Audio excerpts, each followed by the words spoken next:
Hello বন্ধুরা, কেমন আছো তোমরা সবাই? আশা করছি তোমরা সবাই ভালো আছো। দেখো আমরা ঘুরতে এসেছি আমাদের আমাদের সবজির মাঠে, তাই না? আমাদের সবজির মাঠে। সবজির মাঠে এগুলো কি মামুনি, দেখো তো ওগুলো।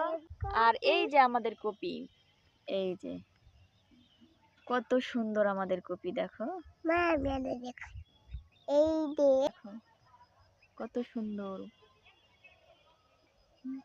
আমাদের কপি না যদি নিতে চাও আমরা কেউ ফুল নিতে পারবো। এই যে আমাদের কপির বয়স কত হয়েছে? 40 দিনের মতো। আমাদের এই কপির বয়স 40 দিনের মতো। কেবল একটু একটু ছোট্ট ছোট্ট ফুল আসতে শুরু করেছে। ঘর বসে কাটা কাশি তাকি কাটি কারা দু দেখতে এনেছি।